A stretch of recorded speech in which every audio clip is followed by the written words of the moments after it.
Obama got the bastard. Now, whether he was chilling on nice, dead a long time ago, taken out recently, or still alive makes no difference. The powers that be wish to close the door on Osama/Tim Osman. Obama announced the other week that his plan to take out Osama was successful. Victory was ours. Justice was served. The tale was that bin Laden was armed and used a woman as a human shield when he was taken out. We were told of the CIA involvement.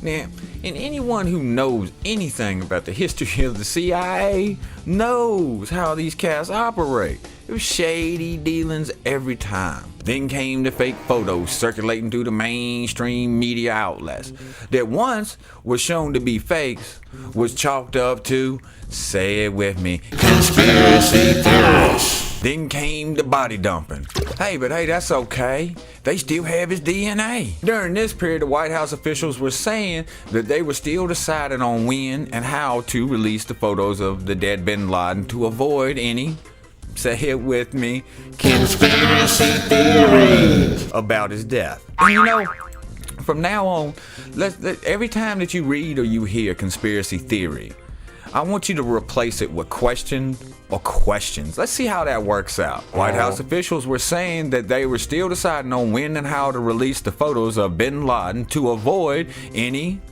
questions about his death. Let us never tolerate outrageous questions concerning the attacks of September the 11th. We've certainly had our own experience with questions in this country. See, that fits perfectly. The White House then retracted its earlier statements and admitting that bin Laden was not armed and that the supposed woman human shield had charged the SEALs and was shot in the leg. And Osama himself was shot in the head and the chest. And they say he was resisting now. Now, come on now. Osama is 6'5", roughly around 165 pounds. Now imagine how big them SEALs are. And also think of all the intelligence they stood to gain by capturing him alive.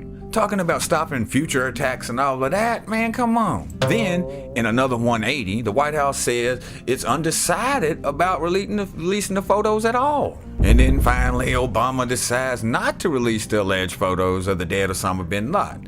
He believes that the images could inflame sensitivity, saying, we don't try out this stuff as trophies. That's like saying I have the winning lottery ticket, but I'm not going to show it to you. Just take my word for it. What do you think, stepchild?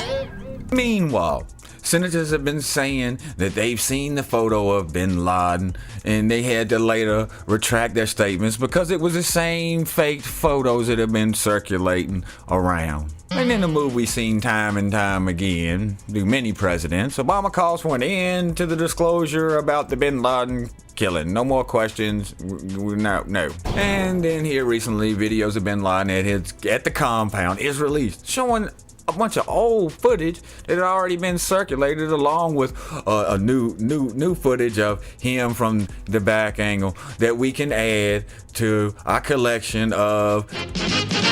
In the end, no matter what, it's certain that they have decided to bury Osama/Tim once for all, and have set it up as that anyone who questions it gets targeted and tagged with a new word, the Deather, which is an offshoot of the Burfer that was supposedly dethroned by the release of that photoshopped long form. This is the thing that sticks out the most for me in our current position, is why they put this crap out.